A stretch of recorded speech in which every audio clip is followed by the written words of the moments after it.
If you're trying to manage your type 2 diabetes, doing everything you've been told, but still not seeing real progress, this video is for you. Let's think for a second here. Did your doctor tell you to cut carbs, watch your sugar, even take medications like metformin, or even try GLP-1, but you still feel like there's nothing really changing, and your insulin levels going up and down, no matter how careful you are? And does it feel like you're constantly managing it, but never actually getting ahead of it? Because if that's you, you're not alone. I see this all the time. And it's not because you're doing something wrong. There's one mistake I see over and over again, and that's the reason most people stay stuck and never get the chance to reverse type 2 diabetes.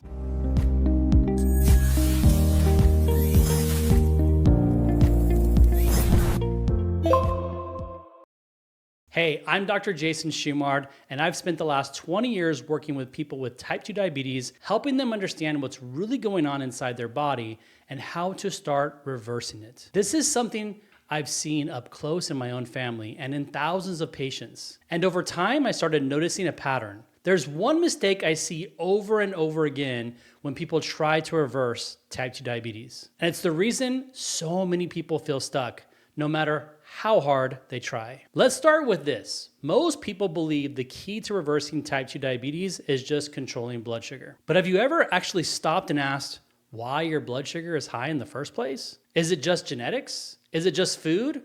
Or is there something deeper going on inside your body that no one has explained to you? Because what I see all the time is people focusing only on the surface, cutting carbs, avoiding sugar, constantly watching their numbers, trying to control the outcome without understanding the cause. And yes, that can improve your numbers temporarily, but it doesn't answer the real question. What's actually causing your body to struggle with blood sugar in the first place? Because blood sugar is just a symptom. The real issue is happening underneath: insulin resistance, metabolic dysfunction, and how your body is actually responding. And if that's never addressed, no matter how strict you are, it becomes an ongoing cycle instead of real progress. If this is making sense, hit the subscribe button. I post videos like this every week that break this down in a way that most doctors don't. Here's what's really happening beneath the surface. And what does this really mean? You see, insulin resistance happens at the cell level. Our cells are like our engines of our car,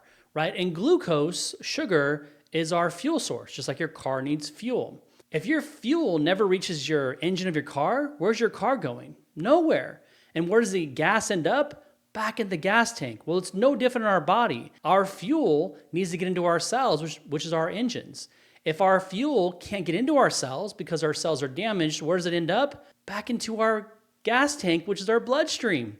So this thing happens over and over, and as you have more sugar rising in the body, it's not because of what you're doing, it's because the cells are damaged. At the core of type 2 diabetes is insulin resistance, or a cell disease. This means your cells are no longer responding properly to insulin, so your body compensates by producing more of it. Over time, this leads to higher and higher blood sugar levels. That's why simply lowering glucose doesn't fix the problem, as it doesn't address what's actually broken. At this point, you might be thinking, okay, so how do I know what's actually causing this in my body? And that's where most people get stuck. They're told to manage it, but never shown how to identify what's really causing and driving the problem. So I created a simple guide that walks you through the exact labs and markers we use to uncover what's behind insulin resistance. You can download it for free using the link below this video. My goal is simply to help you understand what's actually going on inside your body. You'll see which markers really matter and why normal labs don't always tell the full story. Once you stop focusing only on blood sugar and start addressing what's actually driving it, everything begins to change. You're no longer stuck reacting to numbers all day. Instead, your body starts responding the way it's supposed to. Blood sugar becomes easier to control, not because you're forcing it down, but because what's driving it is starting to improve. That's the difference most people never get to experience, because they're never shown how to move beyond just managing the symptoms. If this helped you understand your diabetes differently, download the guide below and start there. And if you want clearer, practical explanations like this, make sure you subscribe. I post videos like this every week.